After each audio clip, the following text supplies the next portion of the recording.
Welcome to BFM's Health and Living 6th webinar, part of the Health and Living webinar series from April to November. Thank you to our presenting sponsor, AIA Berhad. Now, we have a lucky draw every month that's been running for the last many sessions, and we give away one grand prize at the end of all, and you will win a Samsung Galaxy Watch Active 2 worth 999 ringgit, courtesy of AIA Vitality. So this is how you're going to be participating in this webinar today. What you need to do is stay till the end of this webinar, click the link provided in the Facebook comment section, complete the form, and download the exclusive support and self-care guide. So for today's webinar, one participant will win a Touch and Go e-wallet reload pin worth 200 ringgit, courtesy of AIA Vitality. The winner for last month's webinar, let me just reveal that was topic 5, and last month, the winner is Anis Husna. Anis, the BFM events team will be in touch to arrange the logistics with you. Also, at the end of the show today, we're going to be playing a little quiz. And the quiz is a live Kahoot quiz for you to win other prizes. And you'll be in the running to win the quiz at the end of this webinar. So stay with us all the way to the end to participate. So let's begin with today's topic, and it is titled Cancer Support Goes Beyond Treatment. Now, we've spoken at length about chemotherapy, we've spoken about surgery and all the other treatment options. But you shouldn't be dealing with these issues without considering your mental and emotional, as well as your financial needs as well. I think surveys in Malaysia have shown that cancer treatments alone results in 50% of our cancer patients in financial challenges by the end of the first year of treatment. So the pandemic now has brought about greater financial challenges to cancer patients. So what can you plan for, and where can you get support? Our guests are here to help you understand what those options are in the current landscape. So let me introduce to you Dr. Murallitharan Munisamy, Managing Director of the National Cancer Society Malaysia. Welcome, Dr. Murali. How are you today? Good afternoon. Thank you so much. Always a pleasure to be Yes, on and together with you, Meera. Yes, we see you on, we always hear you on radio, but people don't really get a chance to see you on BFM. But great to have you on. And also joining us, the Chief Marketing Officer of AIA Berhad, Heng Wang. How are you today, Wang? Good, very good afternoon. Great to see you, Meera, and good to see you, Dr. Murali.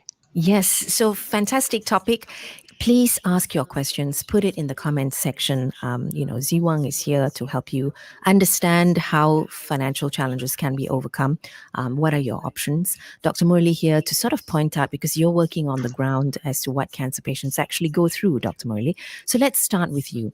What costs do patients have to bear across the entire spectrum of living with cancer? And I think sometimes we always focus on treatment, Dr. Murali. It starts right from diagnosis to treatment to, even management of it, palliative care, and then after, right? And then we don't talk about emotional health. So let's talk about costs, Dr. Murali. Okay, thank you so much. So as much as cancer is always called the big C, I always kind of associate another letter with it, which is the big M. Every part of cancer is unfortunately about money. So it's exactly as how you put it. Right from the word go, let's say even before you have cancer, when you're talking about screening for cancer, because one of the issues with cancers is no one really knows who's going to get it when. So for certain cancers which can be screened for, it's about screening regularly. And, there's always this barrier in terms of costs, in terms of screening. So for a lot of people, this is actually a put off. And for Malaysians in particular, and then I'm as a Malaysian, I think I'm happy enough to say that sometimes we're a bit kiam siap one, in the sense that you spend a bit of money, you screen, you find nothing, and then we don't want to spend that money again. We're like, last time, so I wasted money. So that's a kind of cost associated with that. But when you get diagnosed as well, diagnosis now is no longer as simple as getting a CT scan and there's a growth which says that I might have a cancer. Traditionally, you did a biopsy, and that's usually either done by a surgeon or an interventional radiologist. Someone does that, and they look at the cells under the microscope to see what kind of cancer it is. But now diagnostics has gone far beyond that. We're now looking at using targeted therapies. genetic kind of medication which can address certain genetic kind of markers on an individual level for each different person. Unfortunately, this kind of diagnostic testing is expensive. It's going into easily about 15 or 20,000 at times, and in many cases, it makes a difference between whether or not you're going to get better, okay, and actually have a relatively good life. And in some places, we're even talking about it. I am very afraid sometimes to use this word, even like a cure.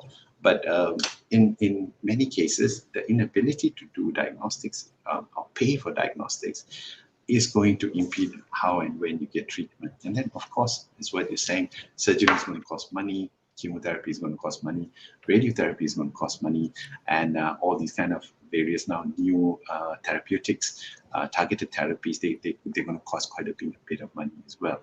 And just before I kind of like end that little tirade on money, the problem is with cancer now, it has evolved, which is a good thing, but it's also a bad thing. It's a good thing in the sense that 5 or 6 years ago, maybe about 10 years ago, you got a diagnosis, you would undergo a whole lot of treatment, and then you died. Now we're talking about moving. There's a whole paradigm shift in cancer. We're talking about cancer becoming a chronic disease like diabetes. So on medication, okay, a lot of people with cancer would live out the rest of their normal lives. In some cases, they will even live way past their, like average life expectancy, and they will do well. They will have good lives. Unfortunately, this comes at a cost as well, because it's the cost of this continuous medication. So there you go in a nutshell, the big M associated with the big C. Yeah.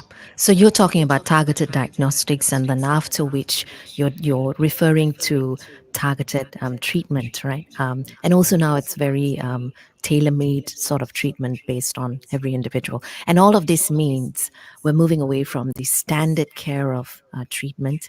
We're moving into more, I call them more designer-based treatment options. But let's talk to Wang about insurance. I think that's where you guys come in and try and help with the situation, Wang. It's interesting that Dr. Murali now says the cancer is also being looked at as a chronic disease. And so how has insurance helped, or how does it help patients through this journey when it comes to cancer? Thanks for the question.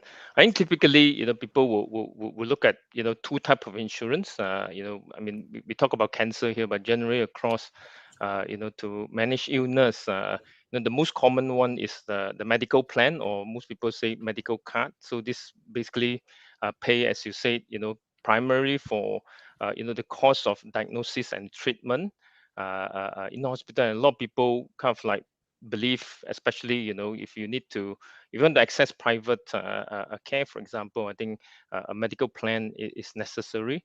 The other very common one is critical illness cover. So this typically cover from a single type cancer to maybe 30, 40, or even 50 beyond now. That will provide you a lump sum for you to use. And in situation as what Dr. Murali described, sometimes the treatment go beyond the hospital, right? Like how do you go through your recovery process? The diet might change. You might require a home care and all those, right? So or loss of income, simplest form. So the lump sum from the critical illness type insurance will be very, very useful, to provide that additional layer of protection.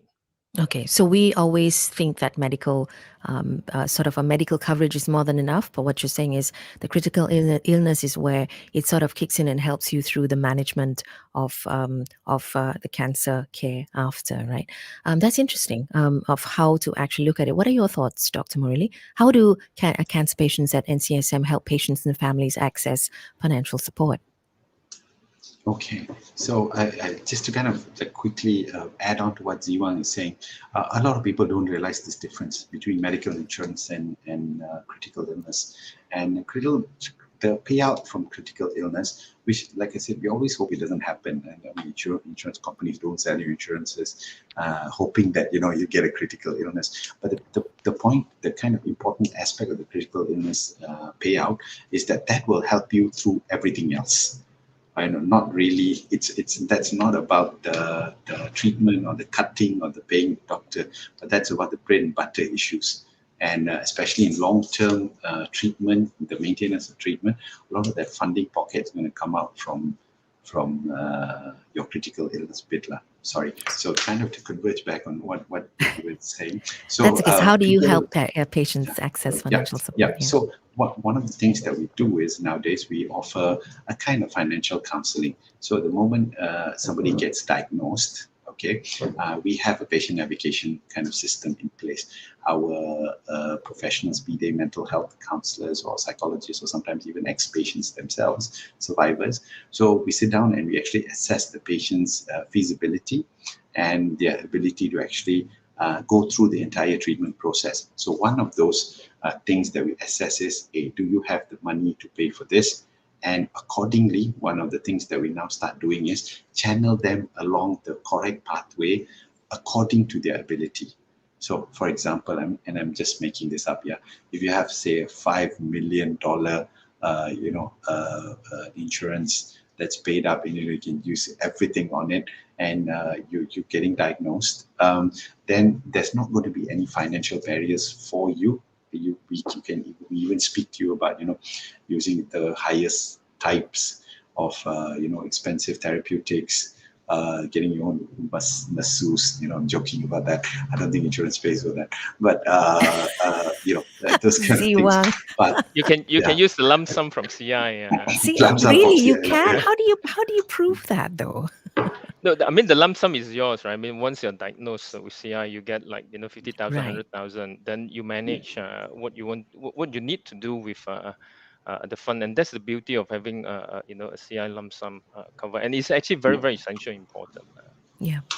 Absolutely. But at the same time, on the other end of the spectrum, there's patients who really either don't have insurance coverage, which, as you know, in Malaysia is quite common. I think still about half of our population does not have any significant kind of insurance coverage. And for this set of people, we then start to actually go and look at which silos, which organizations can give you, say, maybe 5,000, who can offset your food costs. So something as basic as your even monthly provisions.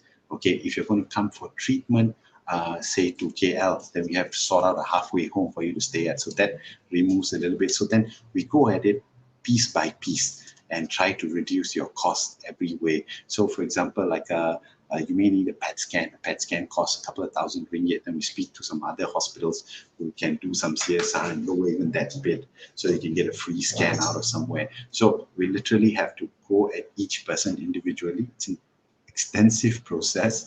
And then, of course, it's really good in the sense that we have a lot of other agencies, including government agencies, which actually support them. A lot of the patients actually don't know where to get financial support. Yeah. But how sustainable? How sustainable is that, Dr. Murali? I mean, not everybody can come to the NCSM.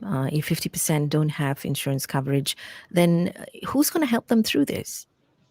So, they are we are spread out over about 6 or 7 states. And there's always a contact person, but most of our work now is being done electronically. So, for example, our contact point is the Cancer Information System. That's a toll-free hotline. It's a 1-800 number. It's a 1-800-88-1000. And when you call it, there'll be somebody to navigate you on the ground where you are as well. So sometimes volunteers go to people's houses. For example, even last week we had volunteers in Pahang sorting out a patient who we transported her to come to KL for treatment, and things like transporting her all the way, a ride which would cost her about 300 or 400 ringgit. So it's those little pockets. And then we've sorted out her stay and how to pay for her treatment. So that's coming from another donor who's put in. So Malaysians are kind, they are generous. Unfortunately, you use the word that I never am happy to hear about, which is sustainability. And that is really a joke. The word sustainability has to come with synonymously, at least in cancer treatment, with the word insurance. That's the Yeah. only sustainable path. By the way, I don't work for AIA. No, Yeah, I think it's a not just national it. financial insurance plan that we actually need. The private Exactly. insurance have a role to play in this, but we're in dire need of a national financial, insurance plan in this country. Absolutely. It's just so not sustainable. I'm always against depending on donations. It is never sustainable. Yeah, In absolutely. bad times like these, have you been affected? Have donors reduced, Dr. Murali? For sure, for sure. We've had to cut back staff. We've taken at least middle management and above has taken 40% pay cut. That's still been running since March 2020. We've had to let go of some of our staff as well.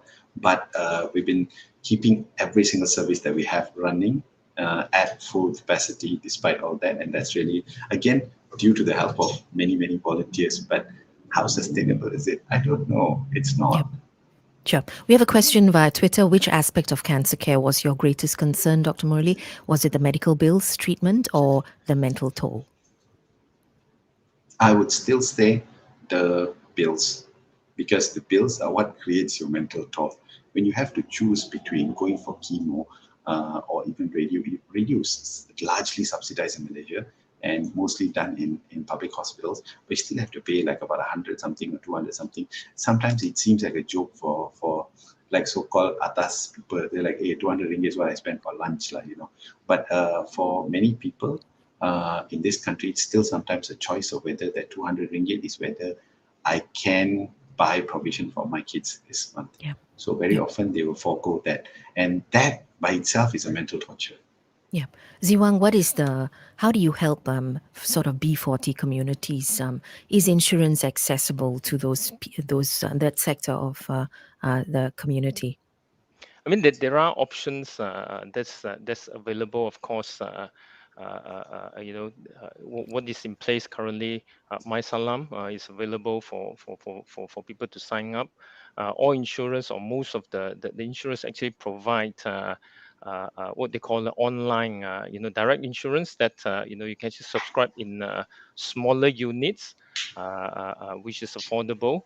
I just want to jump into earlier point. We talk about sustainability, right? And I completely agree with all of you that if we try to manage the bad claims or manage the poor health by doing the payout, the treatment, is actually too late. The only sustainable way to do this is to encourage and drive people to stay healthy so that you don't get into the lifestyle diseases, and unfortunately Malaysia is number one in many unflattering so-called statistics, right? I mean, we are the most obese nation, the sweetest nation. I mean, you name it. We are fairly not very healthy nation as a whole, right? And that's exactly why, as an insurer, we also felt that rather than just purely supporting people in claims and all those, we've actually embarked on a journey to try to encourage people to stay healthy with AIA Vitality, which we actually reward and try to encourage and nudge people to eat a little bit healthier, move a little bit more, and even rest a little bit, sleep that extra hours. To really stay healthy, right? And Yeah. we try to give back more to customers Sure. and reward them for staying healthy. Yeah. Ziwang, Dr. Murali spoke about targeted diagnosis and targeted therapies, treatment. Insurance, does it even cover that? Again, there's two type of plans. The hospital plan, it does depends on the generations. I would say, I think some of the older generations of hospital plan, always encourage people to kind of like go through their coverage, with their agents, to make sure that some of these newer treatments are being covered. The newer series, for example, I think in AIA, in our latest series of medical plan do cover things like molecular testing, but of course, is what they call based on medically necessary treatment, not so much of just testing for health check type, cover. a lot of this treatment, as Dr. Murali rightfully mentioned, right, will emerge and will come over time, right, with development in medical science. There's new procedure, new treatment, new drugs, and all those. So some of the older insurance policy may or may not cover all this new treatment and new conditions, right? So it's actually quite important for people to continuously review, their medical plan to make sure that it's up to date, what I'll call, so that it continue to cover you adequately going forward with newer procedures. Yep. Dr. Murli, what have been the gaps in insurance coverage for cancer patients, especially now with COVID? Is there a gap? And then we can get Wang to sort of respond to that as well.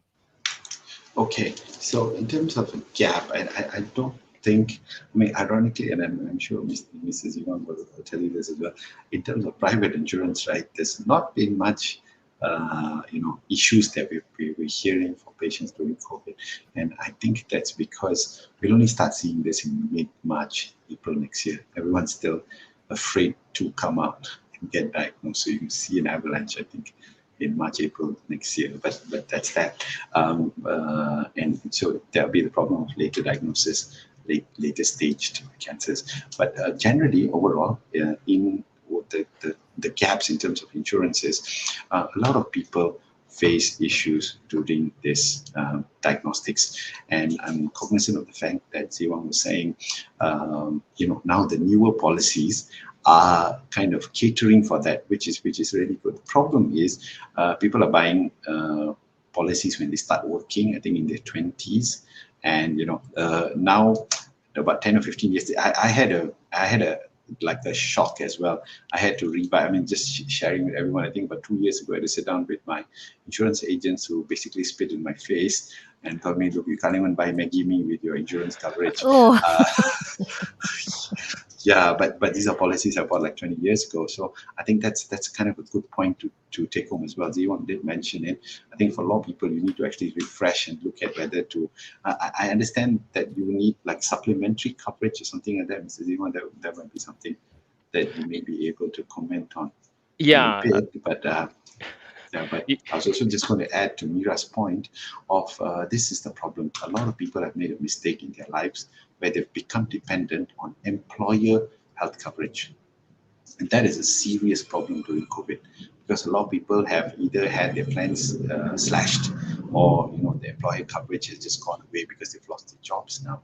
And now these people are exhibiting, even when they do exhibit some kind of abnormalities, which may be or may not be cancer, but the whole process of not getting screened, paying for that screening test, for example, like scopes or biopsies or whatever, that is something that they are unable to do. So now what everyone's doing is either moving to the public sector, and my public sector colleagues are telling us that we're getting huge numbers of new cancer patients because now they've lost kind of their employer coverage.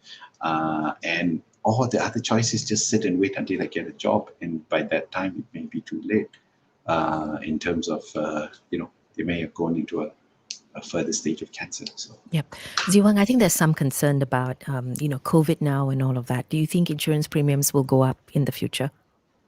I would say it does depends. Again, I would say generally, the insurance plan today in the market actually have what they call an exclusion based on disease require quarantine by law, right? So kind of like pandemic kind of fall under that. So not all policies actually cover that. AIA among the few that actually provide such cover.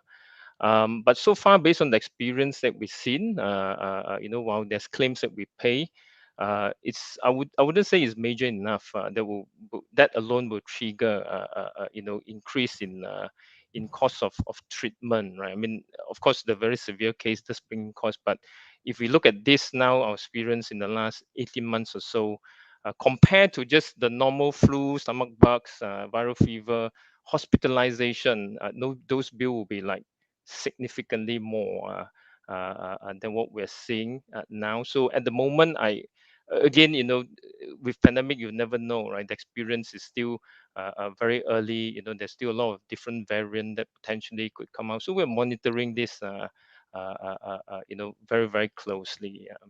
So, Okay. so I just want to quickly, if I may, just cover Dr. Murali points, just now about, the sufficiency, of cover. There's a lot of myth, or I will call this a gap, right? Your earlier questions of, what people think, right? A lot of people actually think that, they've got their employers cover, which is okay. No, even if you don't lose your job, many people actually don't realize the limit that typically employers provide is actually quite low. In fact, typically it's 20, 30,000, depending on job grade. Of course, higher grade, you get a bit more. Now, 30,000, if you have a cancer, it's actually not enough, for to complete the treatment in any sense. If you don't have the cover, then there's worse. And also, people typically also say, I mean, again, this is typical in the market, right? When you're being approached to say, look, do you have an insurance? Yeah, I have an insurance, just like Dr. Murali mentioned, but I have it 20 years ago. And 20 years ago, what the product actually cover, what your insurance cover could be based on cost of treatment at that time. So you may have, some policies that we have that we see may have 50, 60,000 lifetime limit. That means the whole lifetime of the policy is you can only claim 50, 60,000, which is grossly not enough. So we always try to encourage people to review and upgrade, their medical plan, especially as they go. And of course, review their critical illness cover as well. That's very, Yeah. very important. Dr. Murali, of course, claims and Ziwang is always a big issue, right? A lot of people have, they're not happy that a lot of times their claims are not entertained for various reasons. What would you say to people who get their claims rejected, Ziwang? Yeah, I think that's a fantastic question. Very, very typically, I would say, insurance is always a contingency plan, right? It's a bit like you buy an extinguisher, you keep in the kitchen, but you don't really want to use it, right? But just in case one day, touch wood, you need to use it, actually you realize that you don't know how to take the pin, or it's expired and things. So with insurance is again the same. People buy 10, 20 years ago, they may not remember the exact terms and conditions. Some of the new conditions that come out may not be in there. So typically, for insurance, the things that is not covered, that people need to understand is what we call pre-existing conditions. Like if you are ill and you try to get insurance cover by not declaring the conditions that you have beforehand, and then those conditions are typically not. Insurance is covering the unknown, not covering the known. And also, some people ask, like I said, I explained before, the medical treatment.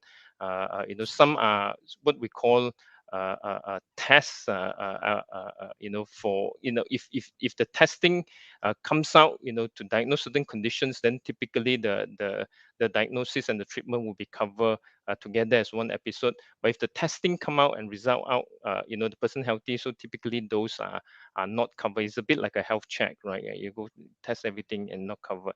So those are the typical misconception. So likewise, the other part I talk about critical illness is many people buy critical illness, right? So like for cancer, for example, the definition of critical illness is normally stage 4. You cover. So early stages are typically not covered by those that you look at the 30, 40 illness. But having said that, there's actually choice out there today that you can actually buy what they call the early CI. So some of that you look at the market, you cover 180 conditions. So those will give you more comprehensive, cover. So Sure. hence, it's very, very important to understand, what you've bought, and it's okay to talk to your life planner every year just to remind you. People very reluctant to see their agents because they will always felt that they'll be pressured to buy something. Now, insurance agent, you see them is free. You've incurred them. They're there to serve you for the rest of your life. Don't be shy to just ask them, remind you of all the conditions every year, and that's the job. Yeah. To help And you you, on that. and you can always tell your agent, I'll tell Ziwang to have a word with you. Stop pushing Please, me yes. products that I don't need. Dr. Murali, tell me more about the challenges when it comes to claims, and then we'll move on to mental health. Okay. And I think Ziwang highlighted one of the more important issues like with claims, which is especially in a lot of patients who are asked to do tests in which then come back to be negative. Okay, it is so it's a thin line in the sense that in some cases these tests may be unnecessary. Okay, so for example, like for 5 days of an irritative gut, do you need an upper and lower scope? Very subjective, you see. But if I did not get that scope, I may never have discovered that I had an early cancer. So it's very arbitrary, and this arbitrary is one of the most difficult areas, I think, within the kind of claims for insurance. And this is the number one complaint that we have to kind of mediate. So that's another kind of job that we do. The arbitration, there's a kind of independent claims tribunal, right, Ziwang, which works for all the insurers. Right, I forgot where it's based out of. So they usually come back to us with queries on, patients who have been refused on claims, and then can we help to adjudicate? Can we help to kind of give opinion? So that's one of the tasks that the society kind of carries out as well. So we advocate for, and most of the times we try to advocate in favor of the patients when it is, of course, logically so. But this is, I think, the biggest kind of issue in terms of claims, which keeps on cropping up. The second issue, and this is my own pet peeve, because I think insurance has to kind of look at this in a much more objective manner. Currently, we all advocate for early detection, right? In the sense that what we want is, I don't want you to get cancer, but if you're going to get cancer, I want you to get stage 1, stage 2. I want you to be able to pick it up in stage 1, stage 2. But when people get their cancers picked up in stage 1, stage 2, they actually don't get their CI payout, their critical illness payout, and that's because the critical illness pocket is limited to the 20 over diseases or so. So I think a good thing that now, the good thing is insurance has evolved quite a bit. They continue to evolve. So I think the good thing is now people are like there's insurance companies, policies which have now a bigger spectrum of this, what is critical illness. So now if you get diagnosed early, I can still pay you out, and that'll help with you to manage your disease and so on and so forth. And most importantly, I think, and again, just correct me if I'm wrong, Ziwang, if you're diagnosed early with this, it still doesn't disturb your other kind of big insurance pocket, right? Because this is a rider or something. Yeah. Is Like that I said, true? there's all type of plans available for you to choose from. If you buy what we call the additional cover, and then you do get additional, that means it doesn't disturb your other plan. There's type that is slightly cheaper, more affordable, which is what they call the acceleration type. That means they will advance the payment of your death benefit, or the critical cover, right? So Okay. the range is available, for people to choose based on their affordability and needs. Yeah. Okay. Ziwang, Yeah, because I'm going to hold AIA, responsible for this, because we're all sitting here advocating for preventive, medicine, and we're also pushing for people to get diagnosed early. Because cancers in Malaysia are always picked up in late stage. Come on, Ziwang, you got to do this. AI can do this, right? You're going to cover early stage cancer. And we got this on record, all right? So there you I'm go. happy to be held accountable even earlier. I think one of the things that again, Dr. Murali has mentioned a few times is health check, right? People actually think health check is a waste of money. I've got to say, I've done health check, complete health check from age when I was 32. Right? I'm doing it more than 10 years now. Every year I do that, and it's a good thing, that you find nothing. So to encourage earlier detection, some of the product that we have, for example, our medical plan, we actually allow people who don't claim, we actually credit amount into what we call the health wallet, and the balance in the health wallet can be used to do medical checkup, and this is something that we strongly advocate and try to encourage people to do. And as part of our AI Vitality program, we actually negotiated for discount with our partners on health check packages, and this is something that we felt, again, as Malaysian, for some reason, people always very scared, to take the first step. Yeah. I better not know than know something that I cannot sleep. But that's exactly why people need to know, so that you can sleep better. Every night, rather than having this question mark behind you. So that one we're quite happy to be held accountable for. We're more than pleased, to support people, when it comes to health check. Yes. So you incentivize people to get checked, lah, to get screened We actually have a early. benefits, from our insurance plan that we credit into what we call a health wallet, Yep. that people can actually use this money, to go for a health Sure. check. Okay. Chan Wai actually has a question, but I'm going to send that to you separately after the show, Ziwang, because I think it'll take some time to actually address his question. Dr. Murli, very quickly, in terms of mental and emotional issues, patients have a lot of difficulties dealing with this upon diagnosis and during that journey. How do you support cancer patients? Just to share like a horrible statistic, close to 70% of all cancer patients have an equally, serious issue of mental health, be it whether depression or anxiety throughout the entire cancer journey. So it's like buy one, free one.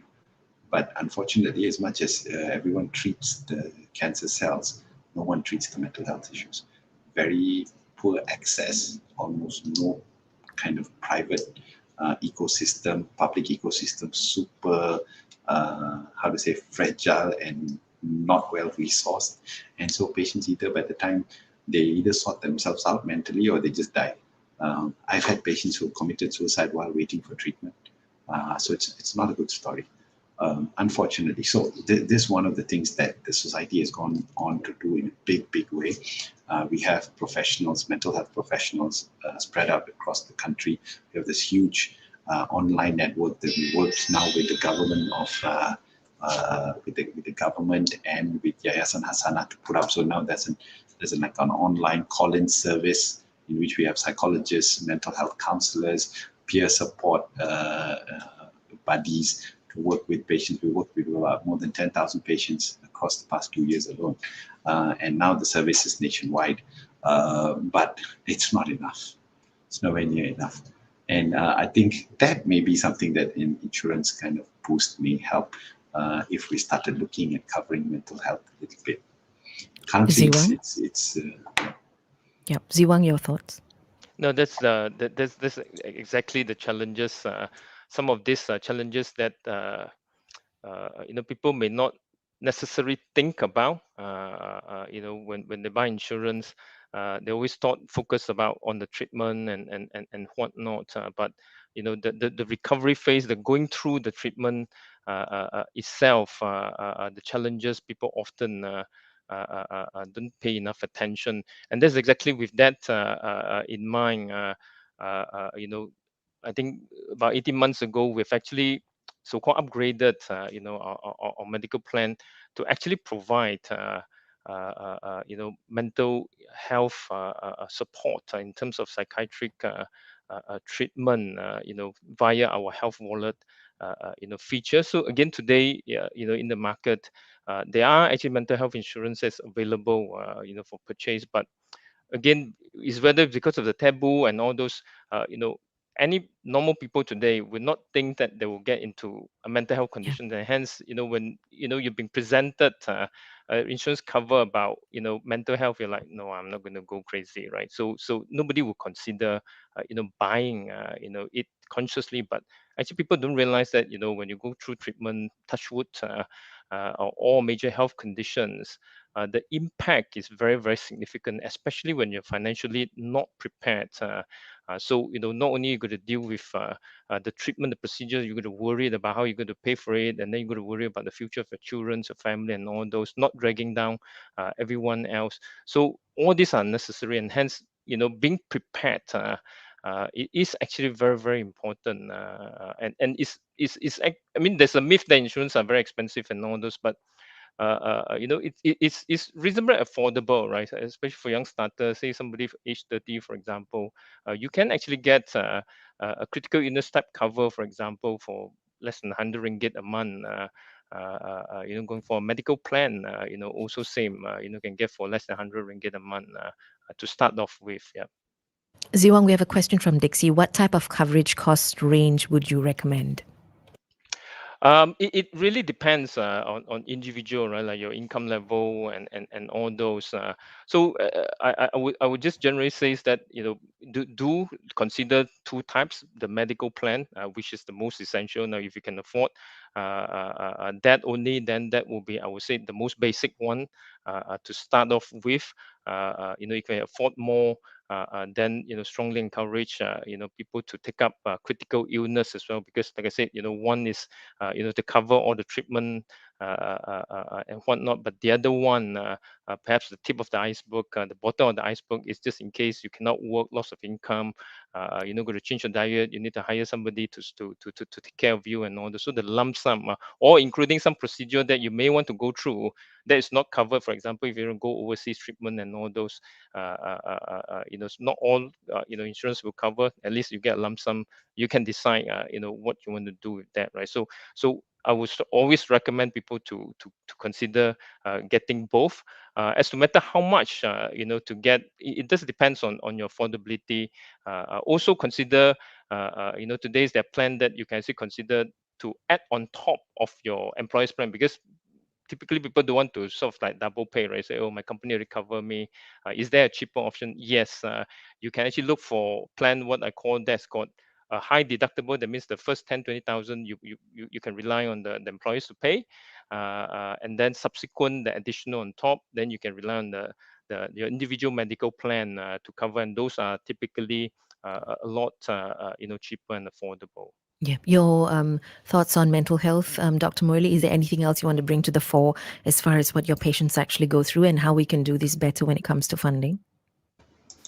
I have to mention that as much as funding is an issue, I think also the landscape is another issue. There's no point having like a lot of money put into mental health when we actually can't provide the services needed. And things like we faced that challenge as well in the sense that I was telling you about our online services and face to face in the big town and all that. But then we realized that people just don't have access to it in the smaller towns. So one of the projects, for example, that we're doing this year is we're going out to smaller districts, setting up like within public libraries and all that, just like a smaller counseling room where a volunteer comes to set up a desktop and have a session so that people can come and make appointments there and sit down and actually talk to a psychiatrist or a psychologist somewhere else. The services is just not available within the more you move, say about 50 kilometers away from KL, within even the smaller cities, there's just no access. So there's this whole pocket of population which is never going to have their mental health issues addressed, no matter how much of insurance they buy, What is a possible solution for that? We need to start to decentralize our mental health services in a big way. Yeah. The community needs to get involved. Yeah. And do you think people will come forward for that? When you set up desks, people actually come?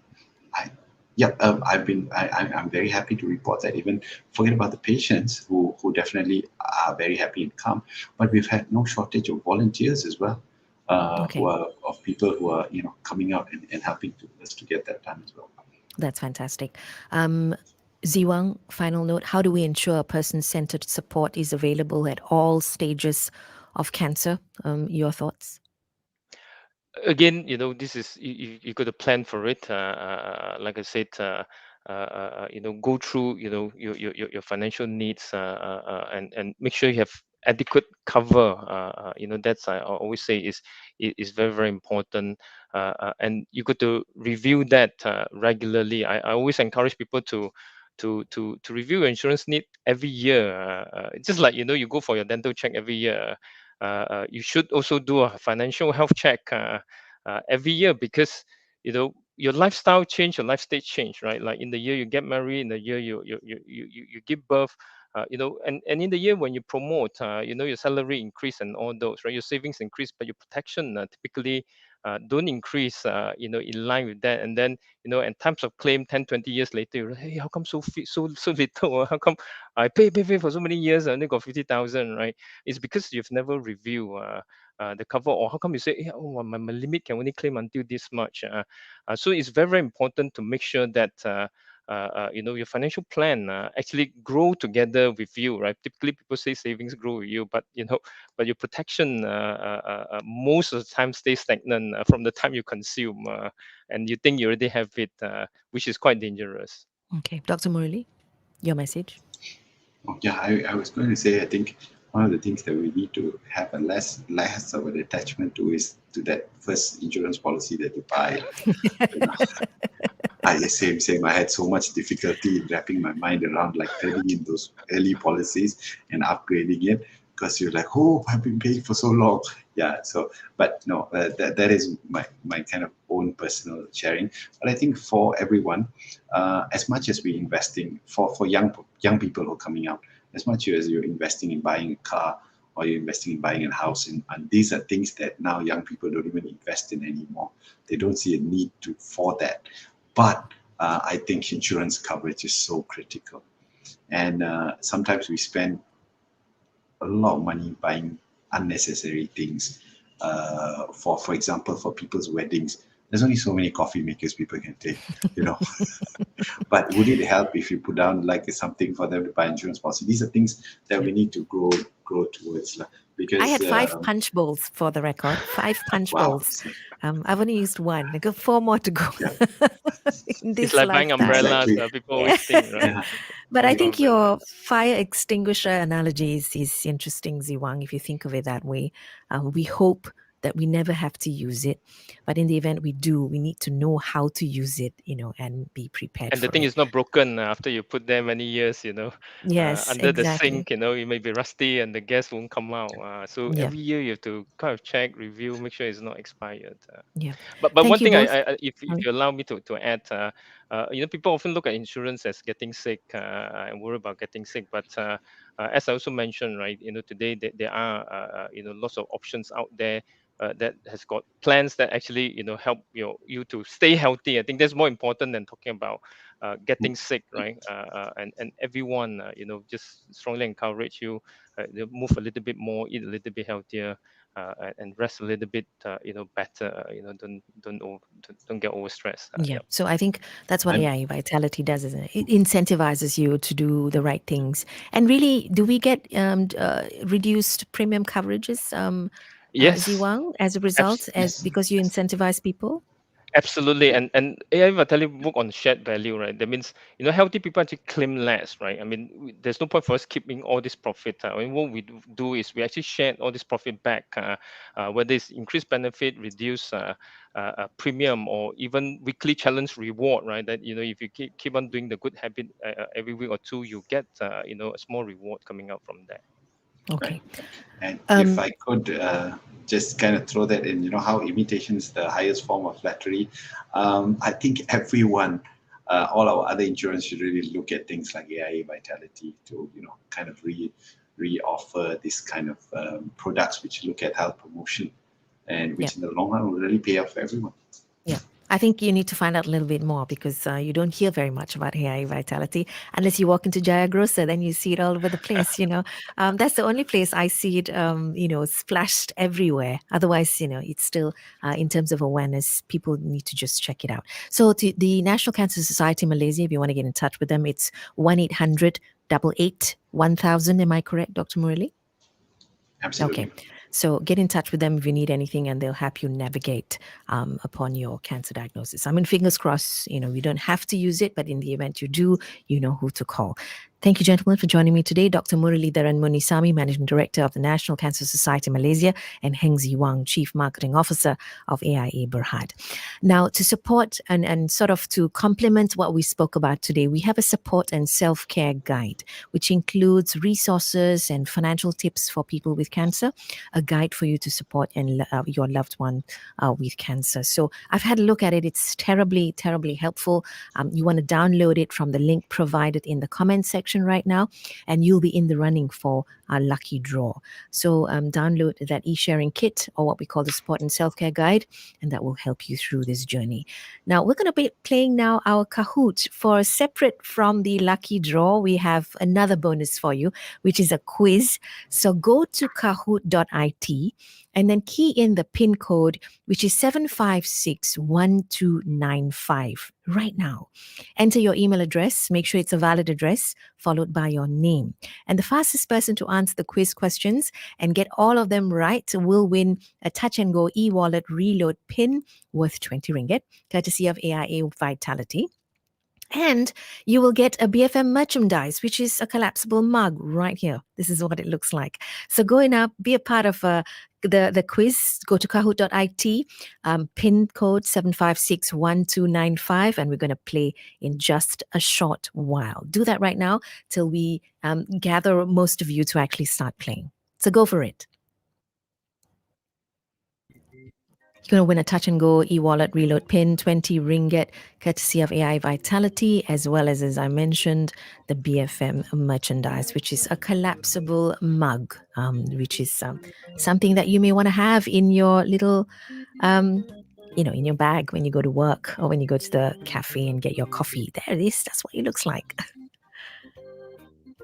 Nice. Nell, Yana, Diana, anybody else playing? Kahoot.it. Key in the PIN code 7561295. Make sure you key in a valid email address, yeah?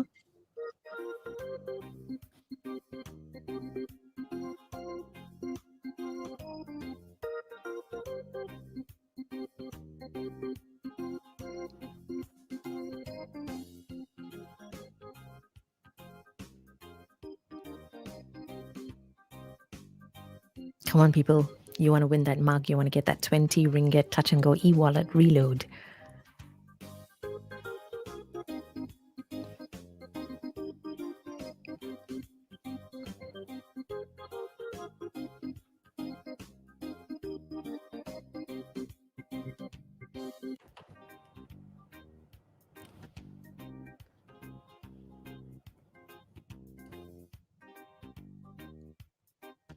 Okay, so we're ready to go now.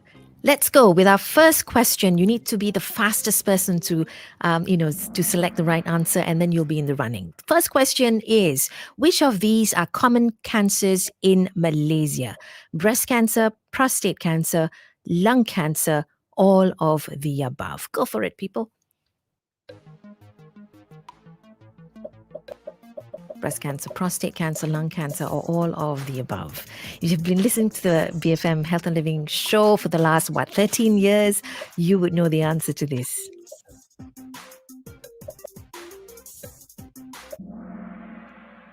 And the answer is all of the above. And we have a winner. Who's our winner? Nell with 941 points. Nell in the lead. So we're going to go on to question number 2. A cancer is a disease where cells grow out of control and spread to other parts of the body. Is that true or false? Go for it, people. True or false? A little bit of science here.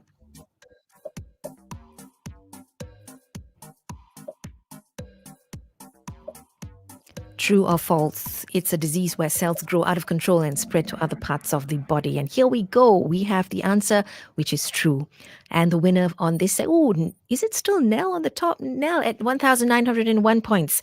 The last question, which of these is not a type of treatment for cancer? Surgery, chemotherapy, heart bypass, radiation therapy.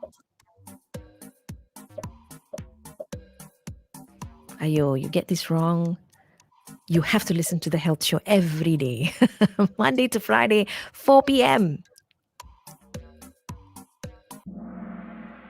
Fantastic. Of course, the answer is heart bypass, people. That has nothing to do with cancer. And our final winner is Nell at 2,830 points in place number 3. Wagner at 2,000 and our first place, 2,845 points. Damon, congratulations, Damon. Please contact our BFM events team with your full name, your contact details to redeem your prize using your email address on Kahoot. Our BFM events team, their email will be in the comments section so you can get in touch with them. But for the rest of you, don't forget to join our lucky draw. Download the support and self-care guide from the link below, and you'll be in the running to win a touch and go e-wallet reload pin worth 200 ringgit, courtesy of AIA Vitality. Now, our next webinar is happening in a month's time, which is Friday, the 29th of October. Same time, 12 noon, we'll be discussing why you're having trouble managing diabetes. There will be another lucky draw prize and one grand prize at the end of the series. As I mentioned earlier, you will stand the chance of winning a Samsung Galaxy Watch Active 2 worth 999 ringgit, courtesy of AIA Vitality. So please watch the whole series and you will just maybe the lucky one to win the Samsung Galaxy Watch Active 2. So thank you to our presenting sponsor, AIA Berhad. And finally, do give us some feedback. There's a form in our comment section to tell us whether or not you found this useful and how you can improve, how we can improve this experience for you. See you all next month and have a good weekend. Thank you for joining us.